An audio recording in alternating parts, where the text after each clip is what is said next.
Bonjour les codeurs.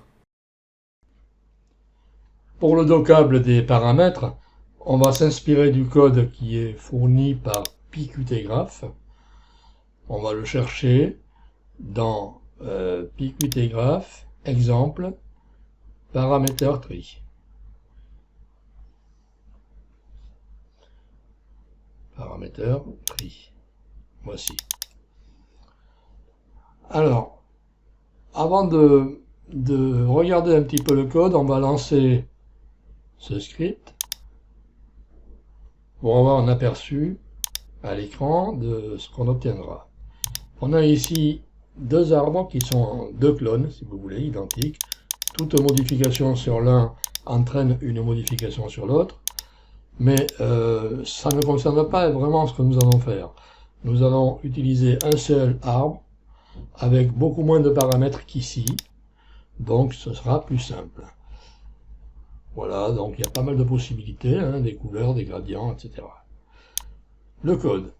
Alors, le plus important dans ce code, c'est la fabrication ou la construction des paramètres. C'est assez complexe. Il s'agit d'une liste qui contient plusieurs dictionnaires. Et chaque dictionnaire aura un titre à l'écran.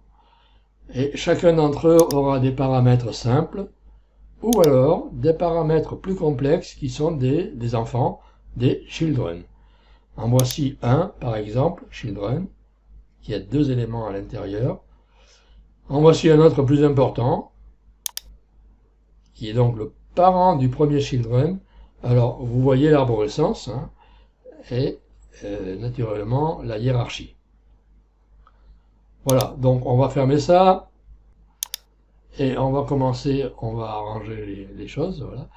Et on va commencer par modifier la fenêtre avec Qtdesigner afin d'ajouter sur la partie droite, le docable des paramètres, un layout vertical qui va accueillir notre arbre de paramètres.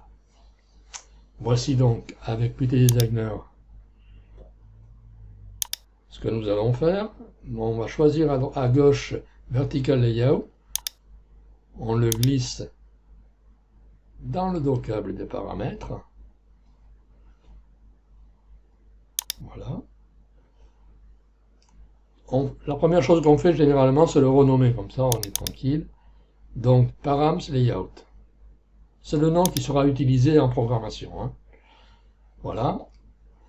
Et maintenant, on va s'arranger, si vous voulez, pour que ce layout vertical occupe toute la place du docable. Pour cela, on sélectionne le docable et on clique sur l'outil en haut qui fait une mise en page verticale. Voici. C'est tout, la modification est terminée. On peut enregistrer et fermer Qtdesigner. Évidemment, il faut relancer le programme, la fenêtre main, pour créer donc cette compilation automatique.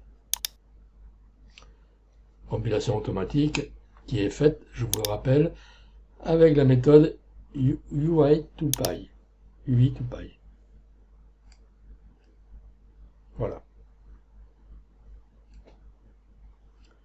La fenêtre étant lancée, on sait que la compilation a eu lieu.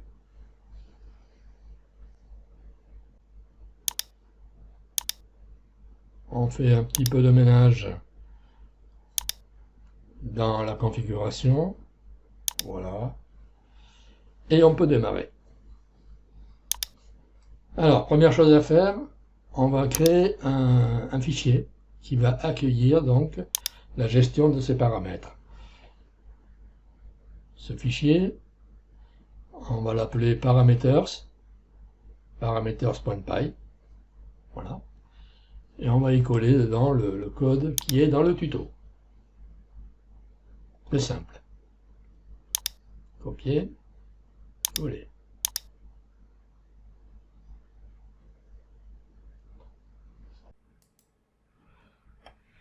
Cette classe contient des méthodes, dont une, la plus importante d'ailleurs, qui s'appelle dig2params.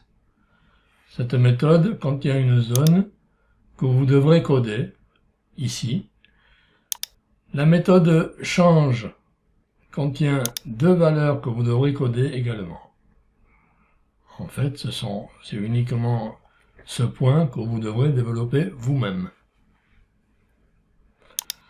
Donc, on continue avec le tuto pour mettre à jour la classe ctrl-sen, en tout cas la méthode init. Voilà.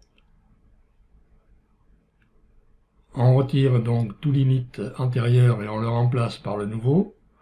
On remarque qu'il y a un paramètre de plus qui est OMain, objet main, la fenêtre main, et un attribut friendly name. Voilà, c'est le nom amical, ou si vous préférez, celui qui sera affiché sur l'onglet. De fait, la classe appelante, qui est la classe main, UI main, doit être également modifiée. Donc l'appel est ici, ctrl-sen. Vous voyez qu'il n'y a qu'un argument alors qu'il en faudrait deux.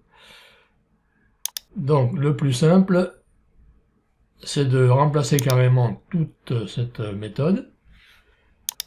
OpenGraph. Voilà, supprimer, on va la remplacer par le code qui est fourni dans le tuto. Suppression. On va voir le tuto. Copier. Donc la méthode OpenGraph. Coller. On recherche les points importants, à savoir l'affectation de OSEN, ctrl-sen, et on voit qu'il y a un paramètre de self, donc un argument self, en plus. On a déclaré oparams et friendly name dans l'ini. Il reste maintenant à les affecter dans le setup. Alors pour cela, copier-coller.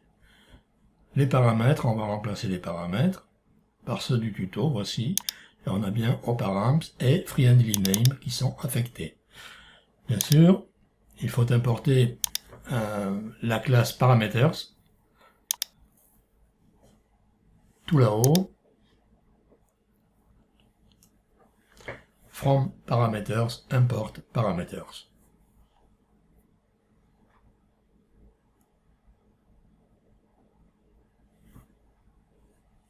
Voilà. Les valeurs par défaut de la scène seront confiées donc à une méthode, la méthode getDefault, que l'on doit ajouter à la fin. Voici. On remarque qu'elle contient tout ce que nous verrons à l'écran, le nom de l'onglet, la couleur des traits, la couleur de fond, le pas de la grille, etc. Alors, plusieurs questions se posent. Quand modifier les paramètres? Comment allons-nous les modifier? Et enfin, comment allons-nous les afficher? Pour cela, nous allons faire un petit retour vers le futur, si je puis dire, et vous montrer un exemple tout fait. Lorsque l'on clique sur un node, à droite, on voit ses paramètres. Un autre, forcément les paramètres sont différents. Chaque node a des paramètres spécifiques. Les paramètres communs sont le titre et le grand titre, ici. Ici, on a le MACD, qui a donc ses paramètres. Le multiplo, qui n'est ni plus ni moins qu'un ensemble de plots, vous voyez, il y a plusieurs entrées. On remarque que l'entrée 2 n'existe pas ici, eh bien, tout simplement parce qu'elle n'est pas câblée, là. Et lorsqu'on fait aucune sélection, on a donc les paramètres de la scène, le pas de la grille magnétique, etc. Si on change d'onglet, automatiquement, on a les paramètres de l'autre onglet, en l'occurrence de l'élément sélectionné, et si aucun élément n'est sélectionné, eh bien, les paramètres de la scène. Si on clique sur un élément, évidemment, on affiche ces paramètres. Par ailleurs, si l'on fait une multisélection, comme ceci, on ne peut pas afficher tous les paramètres, évidemment, donc on affiche une image que vous choisirez avec le texte multisélection. Quand on désélectionne, on revient sur la scène, etc. Alors, le problème à résoudre est assez compliqué. Voici un petit schéma pour mieux comprendre. Lorsque le problème est compliqué, le mieux, c'est de le décomposer en plusieurs parties et de les traiter toutes séparément, une après l'autre. Ici, j'en ai relevé 6 qui sont numérotés. Donc, d'abord les événements. Quand est-ce que on change d'affichage au niveau des paramètres? Eh bien, quand on change d'onglet, quand on fait la sélection d'un node, quand on fait de la multisélection, ou bien quand on fait aucune sélection. Voilà les 4 possibilités.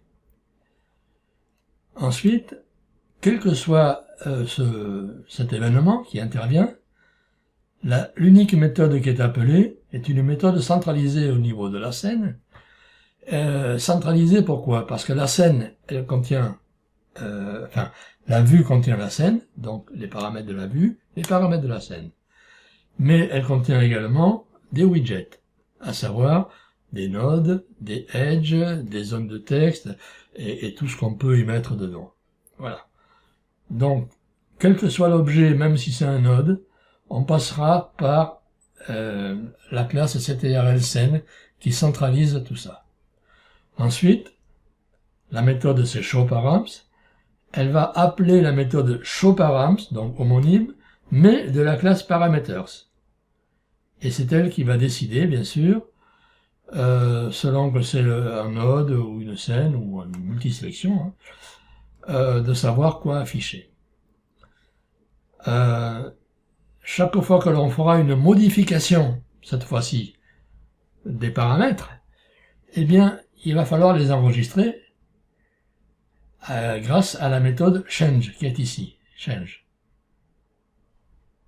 Une fois que les paramètres sont modifiés, il va falloir mettre à jour l'affichage par lui-même. Par exemple, si je modifie la maille de la grille, sur la vue, sur la scène du moins, eh bien, il va falloir que cette modification soit répercutée immédiatement au niveau de l'affichage. Si je modifie une couleur, idem. Alors, prenons le point 1 d'abord. Changement d'onglet. L'événement changement d'onglet a déjà été traité dans la classe UIMain, dans les événements. On va le chercher, le voilà. Current changed. Donc cet événement est déjà utilisé. À quoi sert-il? Il sert à sauvegarder l'onglet qui a été sélectionné. Bien. Alors, puisqu'on a besoin de cet événement, on va modifier sa cible en retirant ce lambda et en mettant à la place une méthode. Faisons-le. Au niveau du tuto, on cherche le code, le voilà. Voilà la ligne, current changed, copié dans la presse-papier. Et naturellement, on va la remplacer. Voilà. Et vous remarquez que la méthode appelée se nomme tab_changed. Cette méthode n'existe pas. Donc on va l'ajouter. Je fais un copier ici de cette méthode, tab_changed, et on va le mettre ici après les flags.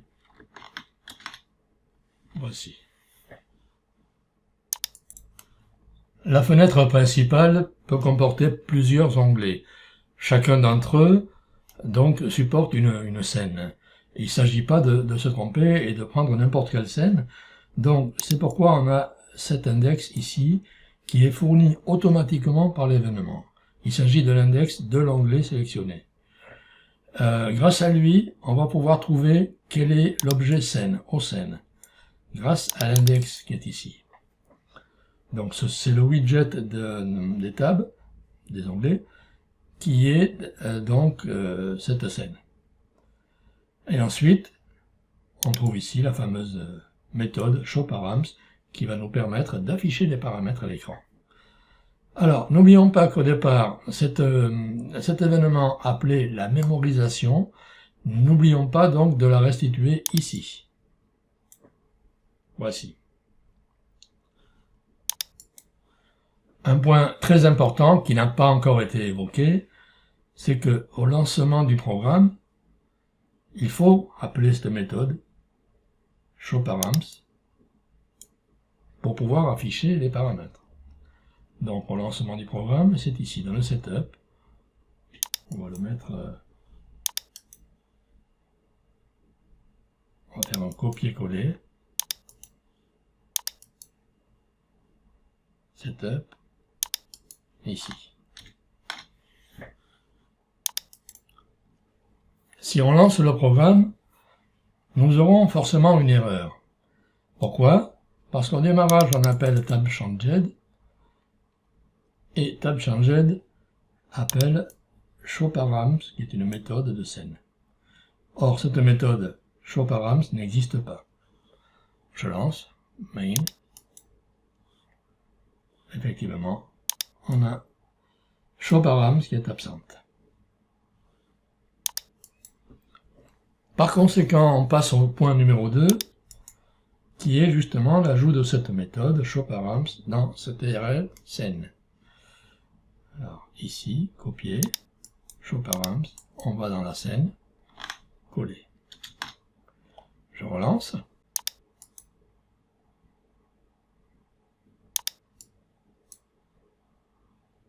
On a bien le vocable des paramètres qui apparaît, blanc, mais qui est vide.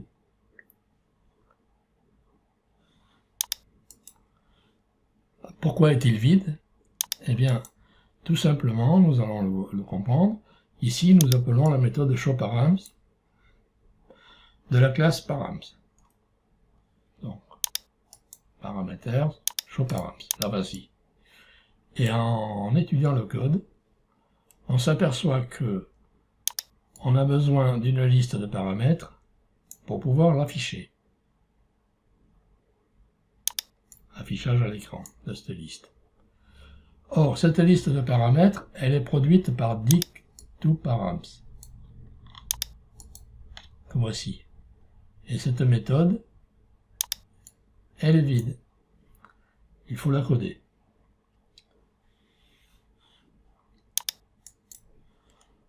À la fin du tuto, vous trouverez le fichier pour les TDD et qui vont vous permettre donc de faire un coding pas à pas de cette méthode. Mais tant qu'elle n'est pas codée, ça ne fonctionnera pas.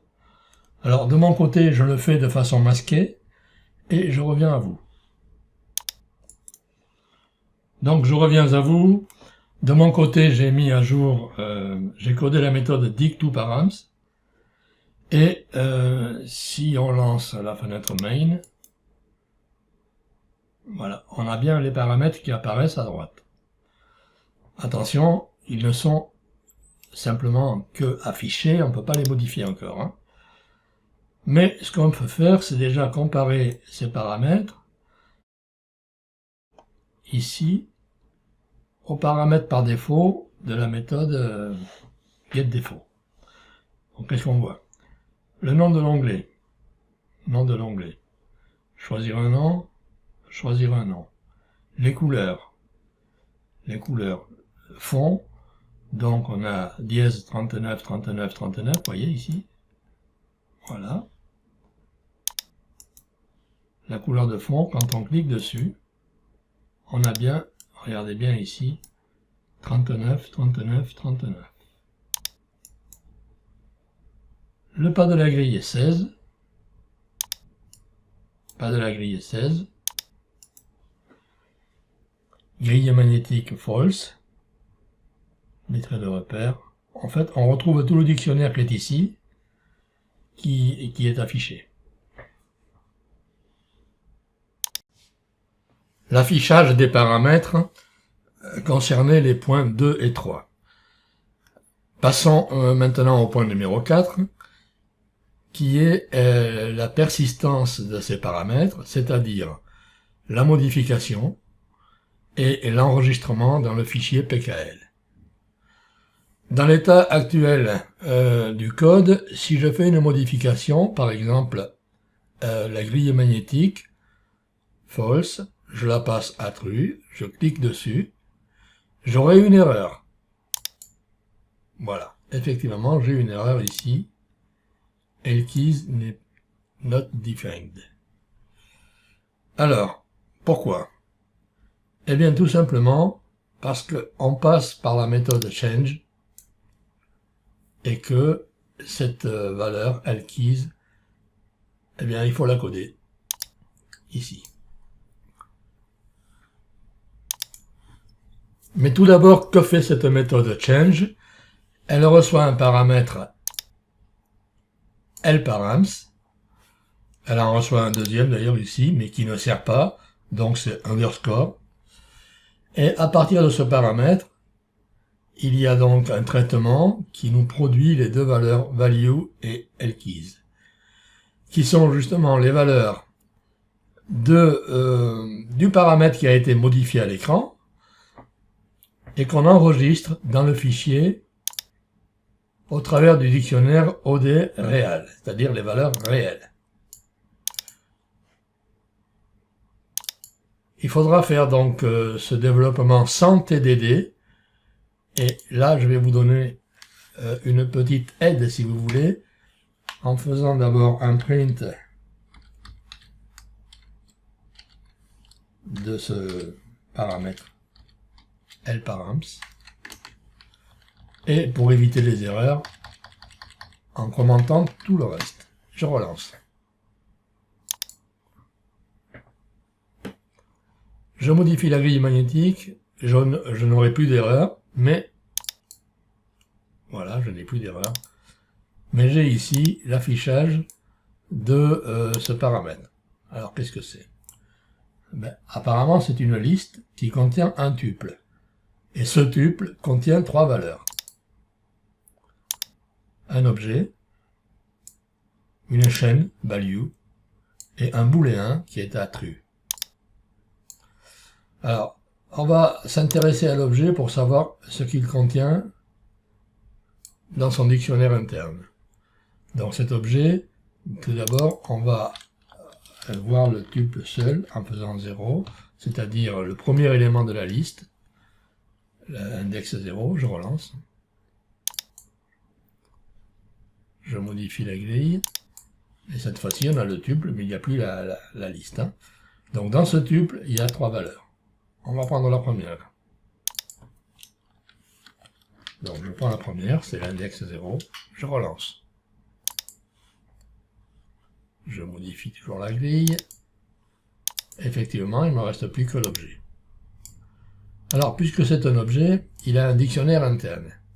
On va voir quelle est la valeur de ce dictionnaire interne. Je relance. Et vous voyez que je procède pas à pas. Comme ça, c'est beaucoup plus simple. Je clique. Et effectivement, j'ai un dictionnaire. Mais alors, il y a beaucoup de valeurs.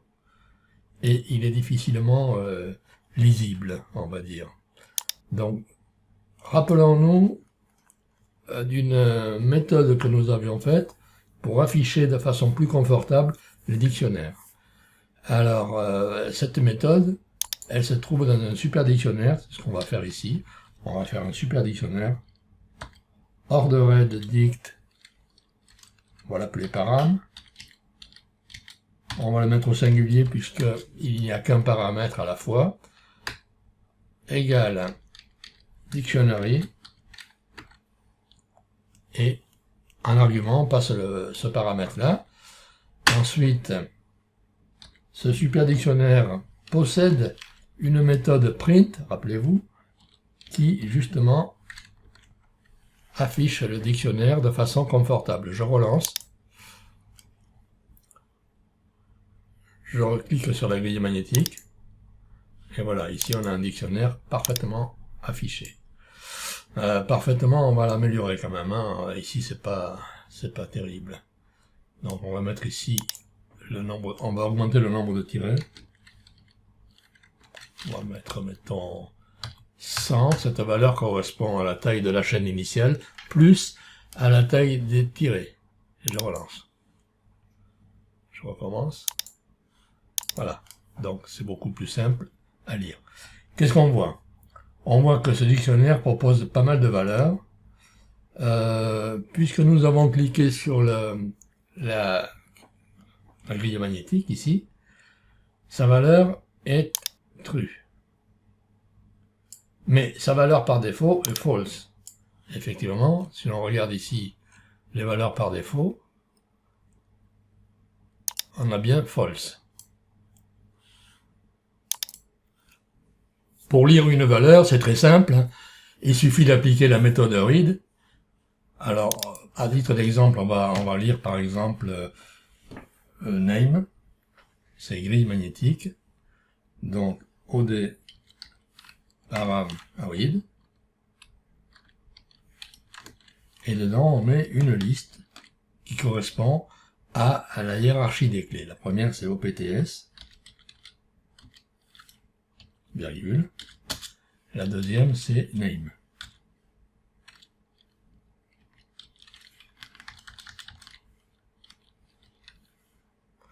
Voilà. Donc, je vais commenter cette ligne qui ne sert plus. Et ici, on met un print pour l'afficher.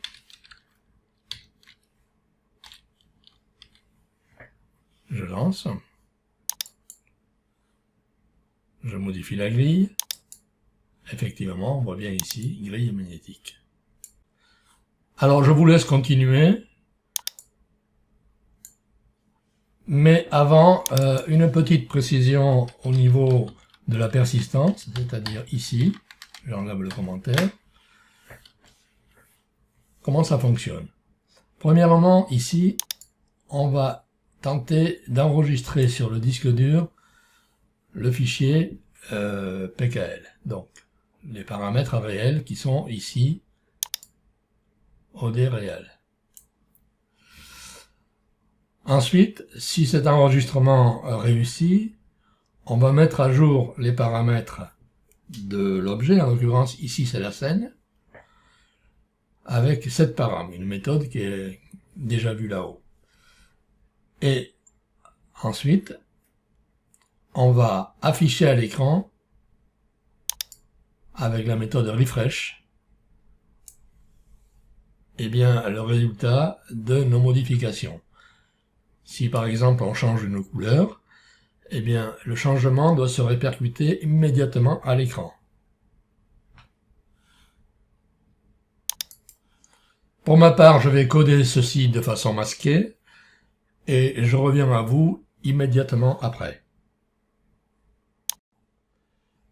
Je reviens vers vous avec la méthode change entièrement codée. Je relance. Voilà.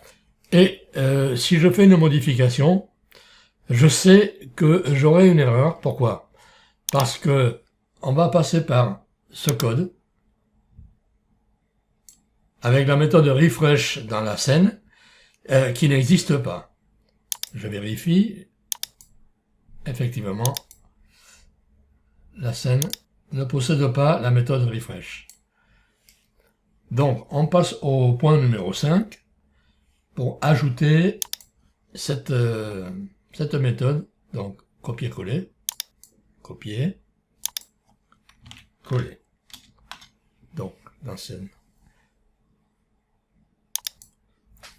Je relance. Et je fais une modification. Maintenant, nous avons une erreur. Une nouvelle erreur. Pourquoi? Bien ici, on a UI scène qui n'a pas la méthode setParam. Par conséquent, comme elle est appelée, il y a une erreur. Alors, pour l'instant, on va commenter cette ligne. On l'activera plus tard. Et on va s'occuper, si vous voulez, du titre de l'onglet. Je relance. Alors, nous avons deux onglets. On en choisit un, n'importe lequel. Je vais mettre un titre quelconque, un nom de ville. Je valide. Et voilà, vous remarquez ici, on a bien le titre de l'onglet qui est apparu. Je fais pareil pour l'autre.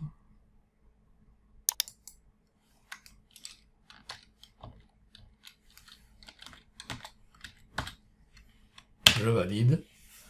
Et ça fonctionne.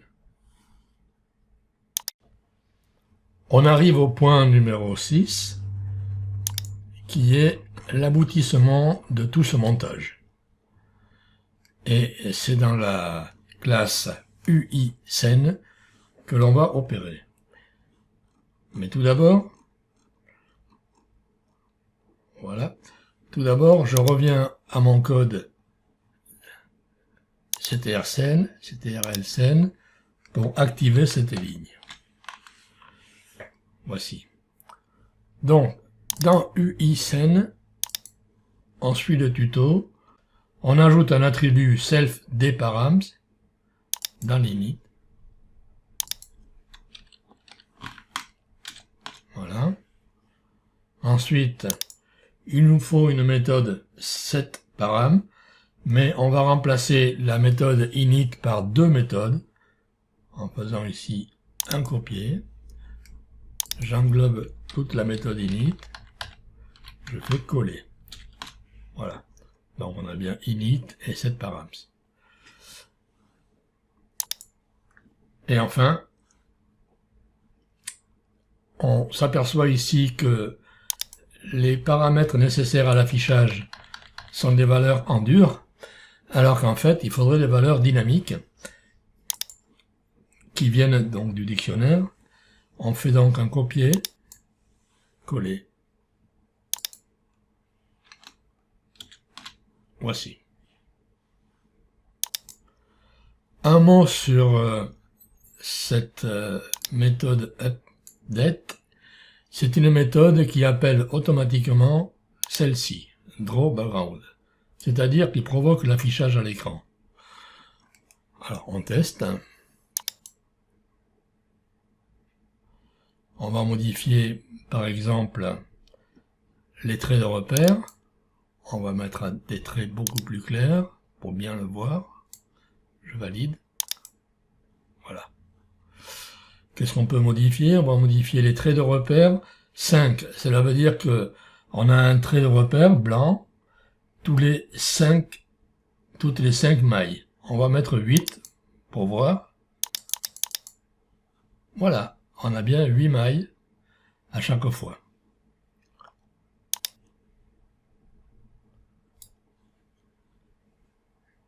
Voilà, on peut modifier l'épaisseur, les traits de repère, on va mettre une grosse épaisseur. Voilà, etc. Cela fonctionne.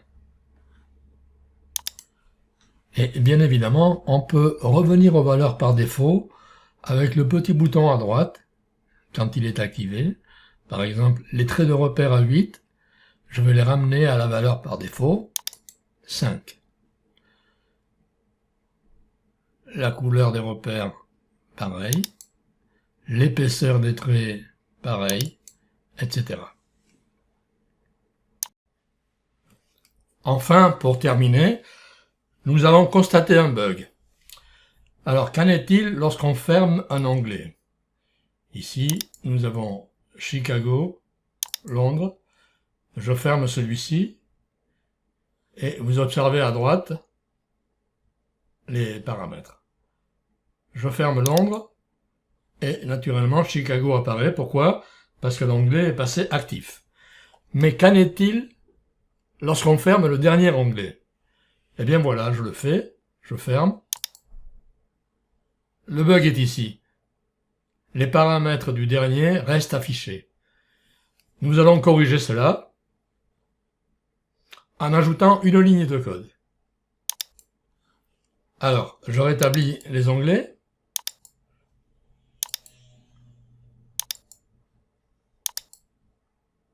Voilà. Je ferme ma fenêtre.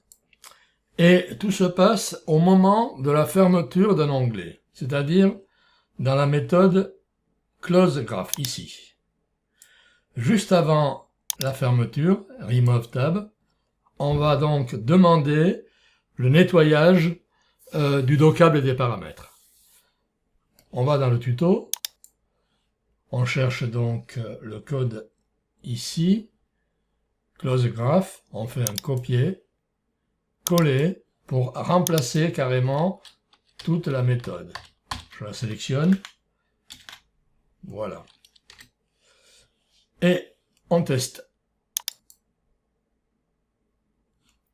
Ici, Londres, Londres. Je ferme Londres. Ici, Chicago, Chicago, c'est bien. Je ferme Chicago. Et voilà, c'est parfait. On arrive enfin au développement piloté par les tests. Alors, dans la classe Parameters, clic droit, Go to Test, comme on a fait précédemment. Create a new test, et on laisse toutes les valeurs par défaut, OK. Dans ce fichier vide, on va copier tout le code du TDD.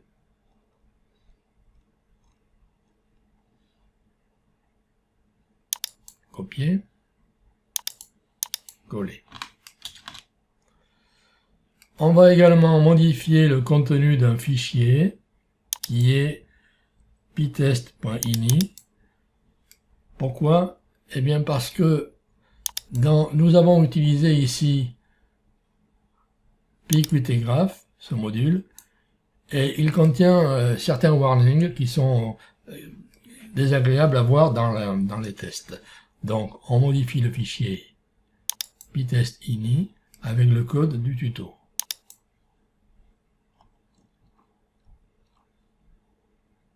Voilà.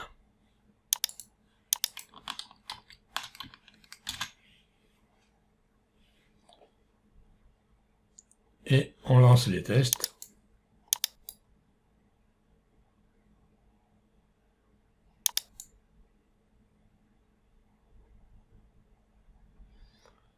Apparemment, tous les tests passent.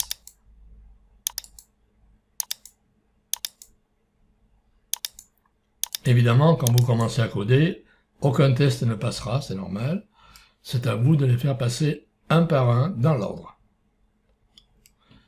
Alors, bon courage et bon coding. Je vous remercie de votre attention.